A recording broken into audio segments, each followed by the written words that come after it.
At 7:55 a.m. on June 18th, 2001, Danielle Jones walks out her front door. School uniform, backpack, ponytail. A completely ordinary Monday. Nothing about this morning feels different. Breakfast sits on the table. School bags wait by the door. Her family moves through the same quiet rhythm they move through every single week. Her little brother watches her from the window. She walks through the front gate. She turns left, just like always, heading toward the same bus stop she's walked to 100 times before. For a few seconds, everything is completely normal. And then it isn't. She stops. She turns around. She walks the other way. No argument. No goodbye. No warning of any kind. Just a quiet change of direction on a residential street. That single, unexplained turn is the last confirmed image her family ever has of her. She never makes it to school. Her bus arrives at 8:40 without her. By mid-morning, the school calls her mother to ask one simple question. Where is she? Linda has no answer. As far as she knows, her daughter left for class hours earlier. Here's promise one, and I want you to hold on to it. This case has no body. Not one trace of physical evidence was ever recovered, anywhere. And yet prosecutors still won. Here's promise two. The piece of evidence that convicted her killer wasn't a fingerprint, a weapon, or a confession. It came from something hiding inside a text message. A single misspelled word that shouldn't have been there. If you've watched enough true crime, you think you already know how this story goes. A girl vanishes. Police search. The case goes cold. The family waits forever for answers that never arrive. This isn't that story. Because somewhere inside Danielle's own family, someone already knew exactly what happened to her. He didn't lurk in the shadows as a stranger. He sat at their dinner table. He showed up in the holiday photographs. He stood in their wedding pictures, smiling like everyone else. And for years, while everyone around him assumed the best, he had been building towards something no one in that family could have imagined. He had been inside her bedroom while the family was away on vacation. He had left handwritten notes on her belongings. Personal, carefully worded, signed with love. You need to sit with that for a second. This wasn't a single bad moment. This was patient. This was deliberate. This was years in the making, hiding in plain sight at every single family gathering. To understand how this case gets solved, you first need to understand who Danielle Jones actually was, before any of this happened to her. And you need to understand who was already watching her, long before that Monday morning ever came. To understand how a girl who left no trace still led police straight to her killer, you have to understand who was watching her long before that Monday morning. Danielle Jones is not a case file. She's not a headline or a name in an old news report. She's a real girl with a real life. And you need to know her before you know what happened to her. She grows up in East Tilbury, Essex, the kind of close-knit town where neighbors know each other by name and kids ride their bikes until the streetlights come on. On the surface, it's the kind of place where nothing bad is supposed to happen. She lives at home with her mother Linda, her father Tony, and her two younger brothers. By every account from everyone who knew her, Danielle is warm, funny, and deeply loyal to the people she loves. Her mother describes her as cheerful and sweet, though not especially confident. She's the kind of teenager still figuring herself out, a little shy, a little self-conscious, but surrounded by good friends and completely devoted to her family. She's not rebellious. She doesn't skip school. She doesn't stay out late. By every measure, she's exactly the kind of young person parents dream of raising. One thing genuinely makes her light up: animals. She has two pet rabbits she absolutely adores. Her mother later says those rabbits mean everything to her. Small details like that matter, because they remind you that behind every case file is a real human being with a real life, and real people who love them deeply. She attends St. Clair's School, where she's known as a good student and a good friend. And she texts constantly, the way every teenager does, but always in a very specific style. Always lowercase, always casual, always unmistakably her own. Hold on to that detail. It's going to matter more than you think. Now meet Stuart Campbell. He's Danielle's uncle by marriage, a construction worker in his early 40s based in Grays, Essex. He's married to Danielle's father's sister. On the surface, he looks exactly like what he claims to be: a hardworking family man, a devoted husband, a reliable uncle who shows up to every gathering. He's charming, too. Linda later describes him as almost magnetic, the kind of person who could walk into a room and instantly put everyone at ease. He's good with the children in the family. He's in the photographs. He's completely unremarkable, at least on the surface. But Linda notices something else, too. Something about Stuart never quite sits right with her husband. Nothing she can point to directly. Nothing that could ever be called hard evidence. Just a quiet, persistent feeling that something is slightly off. Tony feels it too. But feelings aren't proof. And in a family, raising concerns without solid proof doesn't just create tension, it can permanently destroy relationships. So they say nothing. And Stuart Campbell stays exactly where he wants to be. Close. Trusted. Inside the circle. As Danielle gets older, his behavior starts to shift in ways that are harder and harder to ignore. He starts showing up at the house 4 or 5 times a week. He waits for her at the school bus stop, standing beside his van where everyone can see him. Danielle finds it embarrassing. She starts pulling away from him. But pulling away from Stuart Campbell isn't simple. Because Stuart Campbell doesn't accept distance. He pushes back quietly, persistently, always just deniable enough to avoid a real confrontation. There's one moment in particular Tony never forgets. Campbell sits close to Danielle on the couch, leaning toward her, repeatedly asking why she's blushing, why she's being so shy. When Tony steps in and asks what's going on, Campbell just smiles. He says there's no problem, just casual, just friendly, just an uncle talking to his niece. But it isn't casual, it isn't friendly, and it isn't what an uncle does. The real, devastating problem is that Linda and Tony have no way to prove any of it. Every incident has an innocent explanation on its own. Every time they come close to raising their concerns, they hit the same impossible wall. What if they're wrong? What if they destroy this family over nothing? So they stay quiet. They watch. They worry. And they hope whatever is making them uncomfortable will eventually just go away. It doesn't go away. It gets worse. And by the time this family finally understands exactly what Stuart Campbell has been building inside their circle, it's already far too late. None of it was enough to say anything out loud. And on one ordinary Monday morning, that silence would matter more than anyone could have imagined. Let's go back to that Monday morning. This time, watch every single detail. 7:55 a.m. Danielle leaves for school, just like every other day. Breakfast is finished. Her bag is on her shoulder. Her bus isn't due until 8:40, so she has plenty of time. She walks through the front gate. She turns left, heading in the direction she's walked dozens of times before. Her younger brother watches from the window, and everything looks completely normal. Then, just seconds later, she stops. She turns around. She walks the other way. Her brother has no reason to think anything of it. It's a small, strange moment on an otherwise ordinary morning.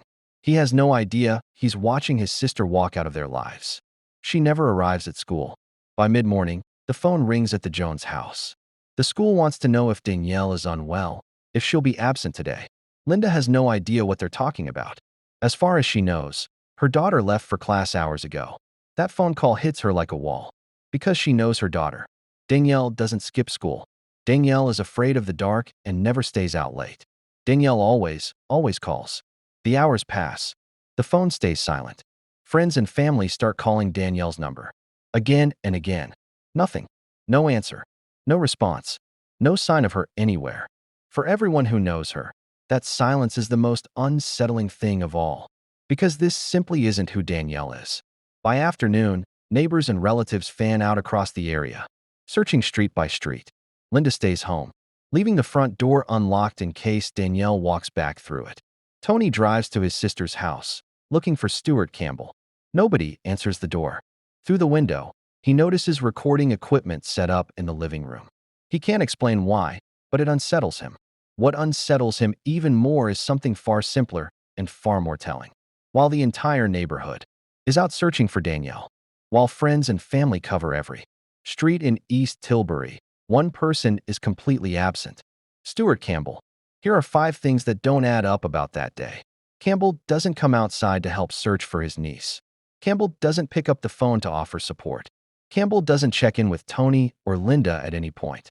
Campbell is the one person who has inserted himself into Danielle's life for years.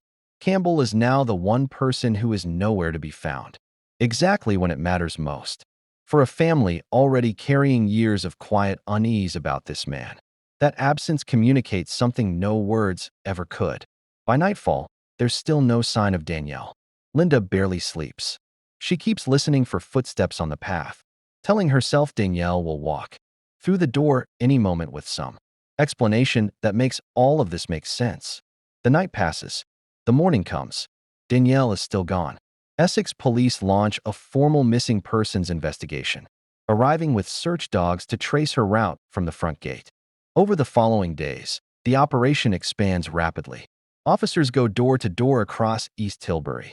Search teams move through fields and open land. Dive teams check local waterways. Volunteers show up in numbers Linda later calls almost overwhelming. But even with all of that effort, there's nothing. No confirmed sightings. No physical trace. No answers. The case transfers to a specialized serious crime investigation unit. Detective Constable Ed Mayo is assigned as the family liaison officer, the critical link between investigators and the Jones family. His job is to build trust, gather background information, and make sure Tony and Linda are never left wondering what's happening. Because in an investigation like this, the family isn't just grieving. They're also an essential source of information. Here's Promise 2. Delivered in full. Investigators don't build this case on a body. They build it on family testimony, behavioral patterns, and one piece of digital evidence nobody sees coming. That evidence is about to surface, and it comes from the last place anyone expects it. Would you have noticed Campbell's absence that day? Or would grief and chaos have blinded you to it? Tell us below. Investigators noticed it too, and it would take one piece of evidence, never a fingerprint, never a body, to turn that absence into a conviction. Days after Danielle vanishes, her phone sends for text messages. On the surface, they look like relief. Proof she's alive somewhere. Proof this nightmare might actually end well. But Danielle's family knows her texting style better than anyone alive. Always lowercase. Always casual. Always unmistakably hers. Down to the smallest habit. These 4 texts don't read like her at all. The tone feels wrong. The phrasing feels wrong. And buried inside one sentence sits a single misspelled word Danielle would never, ever write that way. Remember that detail we asked you to hold on to back in Chapter 2? This is the payoff. Investigators bring in linguistic analysis, comparing Danielle's known texting patterns against the messages sent from her phone after she disappeared. The mismatch isn't subtle. It's undeniable once you know what to look for. This becomes one of the first cases in UK legal history where stylistic text analysis stands as pivotal courtroom evidence, without a body, without a confession, without a single eyewitness to rely on. Danielle's own family recognizes it instantly. This isn't how she writes. This isn't her voice, and they know it the moment they see it. Think about what that means for a second. A killer tried to fake a 15-year-old girl's texting style and failed on a single word. One misspelling. That's all it took to unravel everything he'd built. In 2002, a jury convicts Stuart Campbell of Danielle Jones's abduction and murder. The uncle who sat at their dinner table, who showed up in every holiday photo, who told Tony it was all completely harmless. He's found guilty using evidence that had never carried this much legal weight in a British courtroom before. No body, no confession, just a pattern of language, and the people who knew her well enough to spot the lie. This case doesn't just close a file. It rewrites the rulebook for how courts treat digital communication as evidence in the UK and far beyond its borders. But a guilty verdict doesn't answer everything. It doesn't bring Danielle home. It doesn't undo years of a family sensing danger they could never quite prove. Investigators later uncover something even more disturbing. This wasn't a single, isolated lapse in judgment from Stuart Campbell. It was a documented pattern of behavior, stretching back nearly 2 decades, involving dozens of young people, carried out through a method so consistent it left no room for doubt.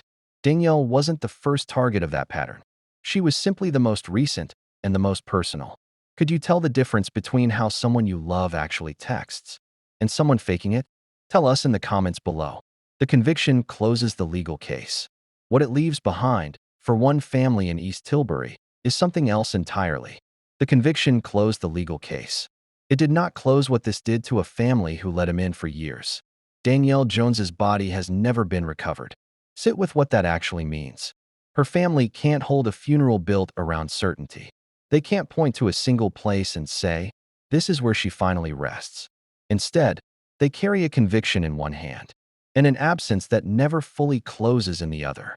Justice and grief don't always arrive together, and this case proves it. Look back now at Linda and Tony's years of quiet unease. The feeling that something wasn't right about Stuart Campbell. The moments they almost said something and didn't. They weren't imagining any of it. They were right the entire time, from the very first uneasy feeling. And they still couldn't stop what happened to their daughter. That's the part of this case that should stay with you long after you close this video. Proof doesn't always arrive before the damage is done. Sometimes it only arrives after, when it's already too late to matter. This case's legacy stretches far beyond one family in Essex, too. The way investigators used stylistic text analysis became a legal precedent, referenced in digital evidence cases across the world in the years since. A single misspelled word inside a four-sentence text, sent back in 2001, still shapes how courts evaluate digital communication today. That's not a small legacy. That's a 15-year-old girl changing the justice system, even after she was gone. But here's the question that should actually keep you up tonight. How many families right now are carrying that exact same quiet unease about someone inside their own circle? How many of them are staying silent for the exact same reasons Linda and Tony did? You don't need a body. You don't need a confession.